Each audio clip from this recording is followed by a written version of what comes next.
നമസ്കാരം, news India സമാചാറിലേക്ക് സ്വാഗതം.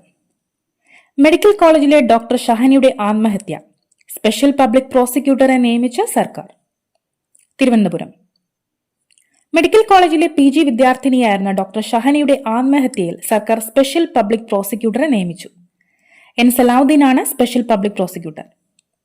സ്ത്രീധനം കൂട്ടി നൽകാതിനെ തുടർന്ന് സുഹൃത്തായ ഡോക്ടർ ഉവൈസ് വിവാഹത്തിൽ നിന്ന് പിന്മാറിയതാണ് ആത്മഹത്യയ്ക്ക് കാരണമെന്നാണ് കേസ്.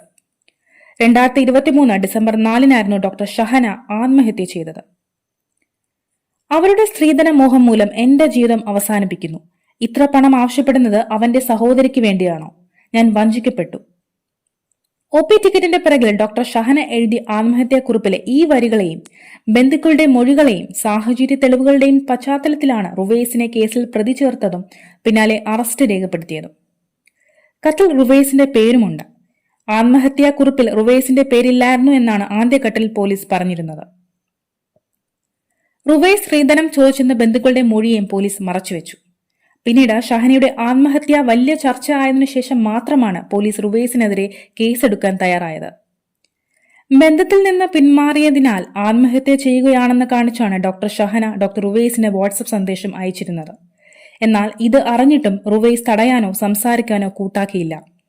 സന്ദേശം എത്തിയതിനു പിന്നാലെ റുവൈസ് ഷഹനയുടെ നമ്പർ ബ്ലോക്ക് ചെയ്യുകയായിരുന്നു. ഇത് ഷഹനയുടെ മനോനില കൂടുതൽ തകർക്കാൻ ഇടയാക്കിയിട്ടുണ്ടെന്നാണ് പോലീസിന്റെ വിലയിരുത്തൽ. അറസ്റ്റിലാകുന്നതിന് മുമ്പ് ഷഹന അയച്ച സന്ദേശം റുവൈസ് ഡിലീറ്റ് ചെയ്തിരുന്നു. പക്ഷേ കഴക്കൂട്ടം അസിസ്റ്റന്റ് കമ്മീഷണറുടെ ചോദ്യം ചെയ്യലിൽ ഷഹന സന്ദേശം അയച്ചിരുന്നതായി റുവൈസ് സമ്മതിച്ചു. ഷഹനയുടെ മൊബൈലിൽ നിന്നും തെളിവുകൾ പോലീസിന് ലഭിച്ചിരുന്നു. നന്ദി.